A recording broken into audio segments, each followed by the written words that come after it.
Yo, what is going on, family? Welcome back to the channel, it's your boy, and if you know, it's time for our daily Kwababa recap. Grab your tea, grab your snacks, get comfortable, because today's episode was not playing around, okay? We are deep in Sawawa, deep Kloof, and the Makaismotong saga just took a turn that had me sitting up straight on my couch.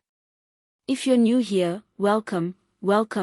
Please hit that subscribe button because we do this every single day, Monday to Friday, right after the episode airs. And if you're part of the day ones, family, you already know the drill, smash that like button before we even start, it really helps the channel. Okay. Let's not waste any more time, let's get into today's episode.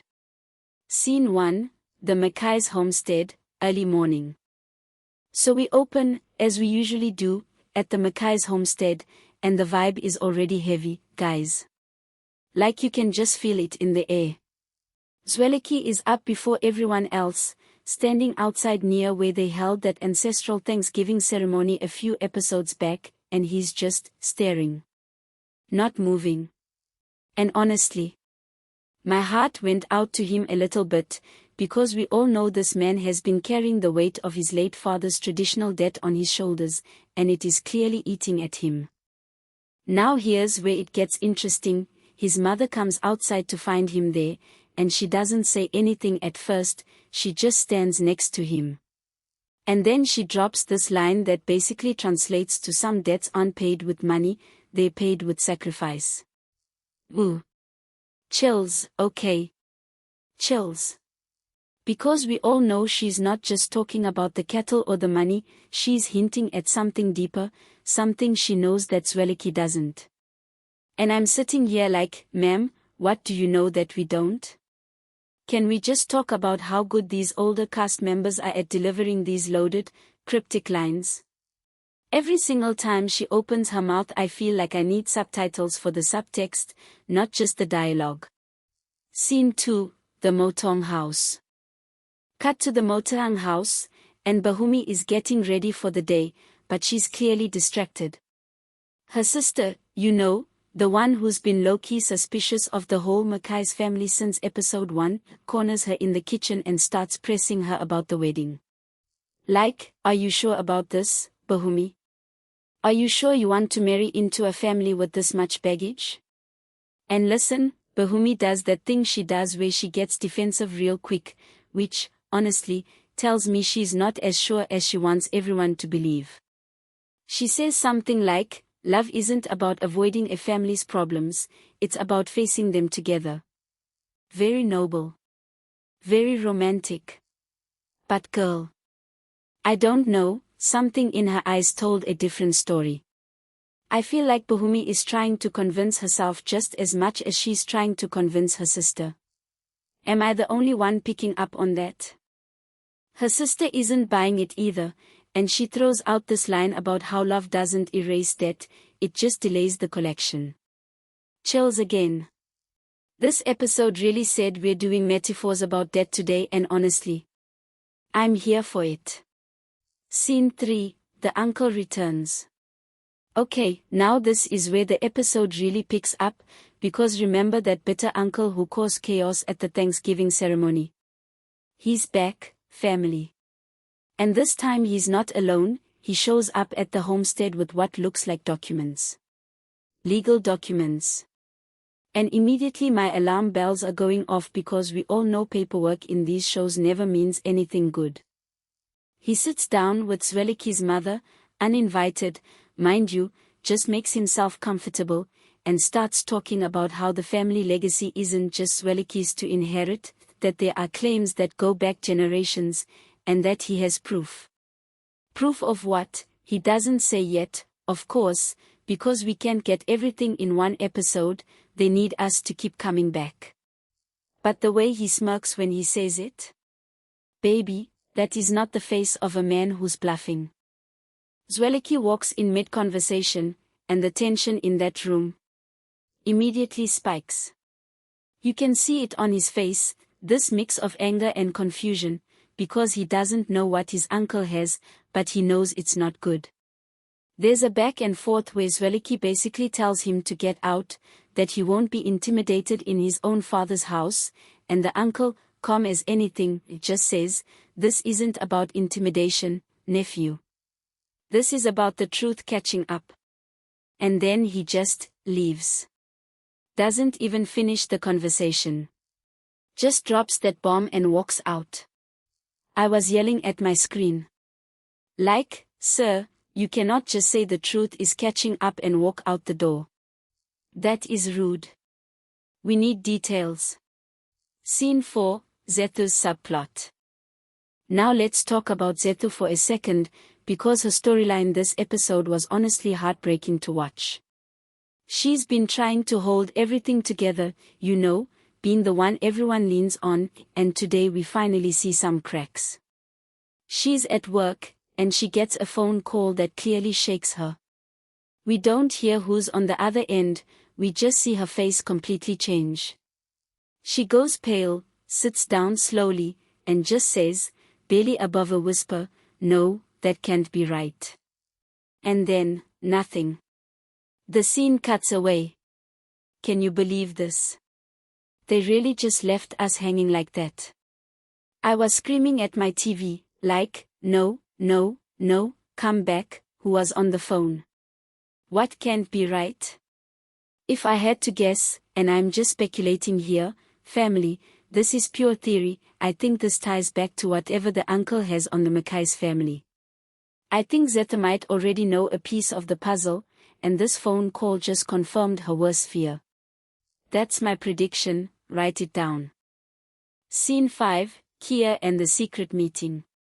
Then we cut to Kia, and if you've been watching, you know Kia has been acting suspicious for like 3 episodes now, disappearing at random times, being cagey when people ask where she's been.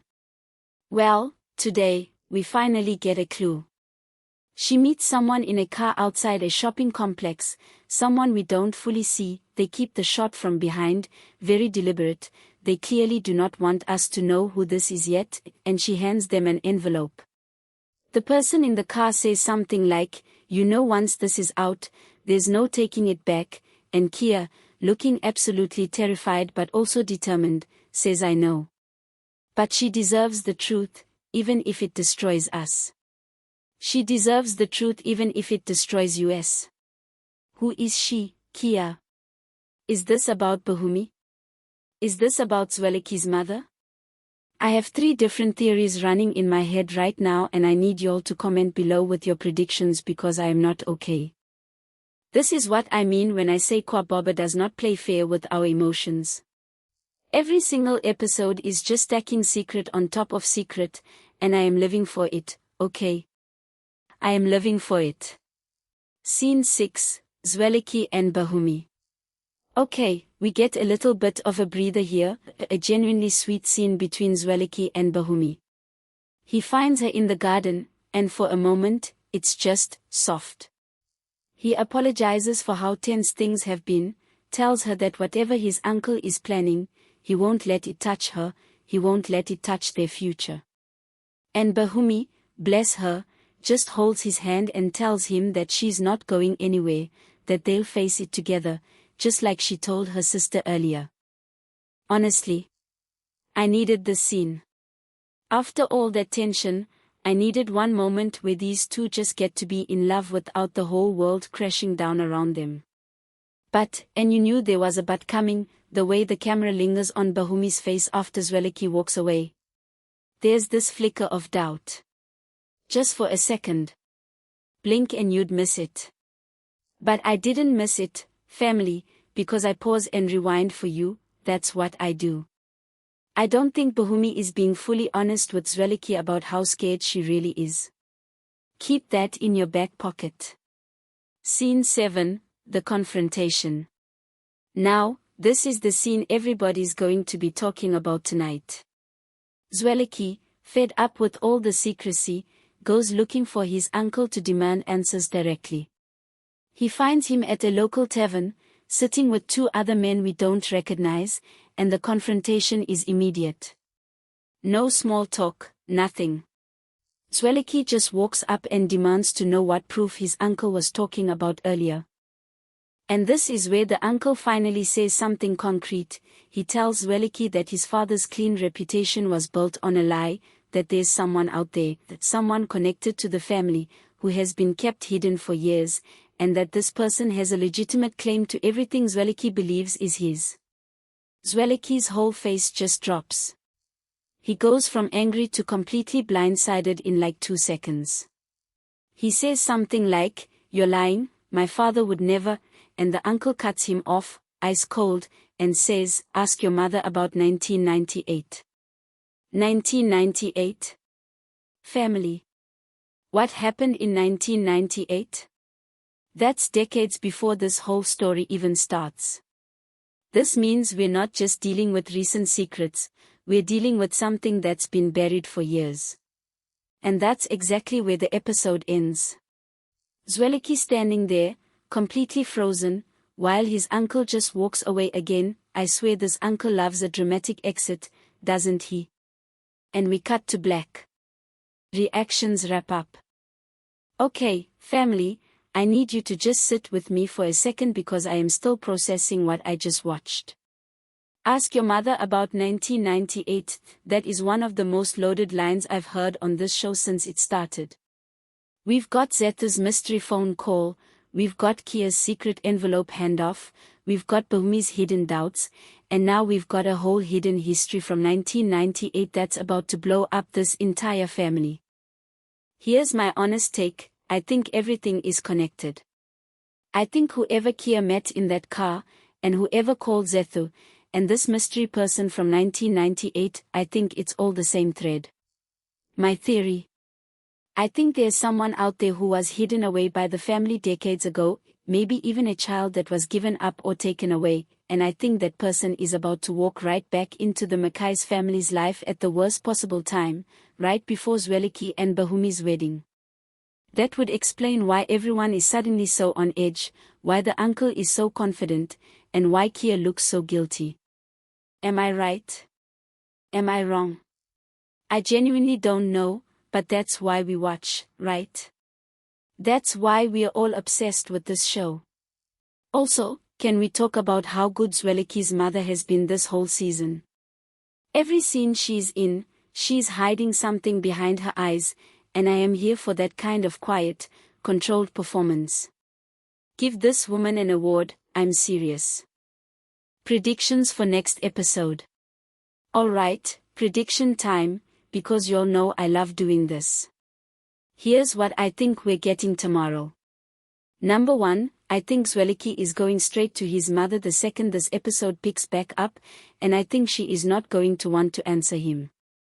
I think we're getting tears, I think we're getting a half-truth, and I think we are not getting the full story tomorrow. They're going to stretch this out, mark my words. Number 2, I think Zethu's phone call is going to connect somehow to whatever Kia handed over in that envelope. I think these two storylines are about to collide. Number 3, and this is my wild card prediction, I think we're going to meet a brand new character next episode. Someone connected to that 1998 secret. Watch, I'm telling you. Drop your predictions in the comments below, seriously, I love reading them, and I always shout out the people who call it right. OUTRO. Okay family, that's the recap for today.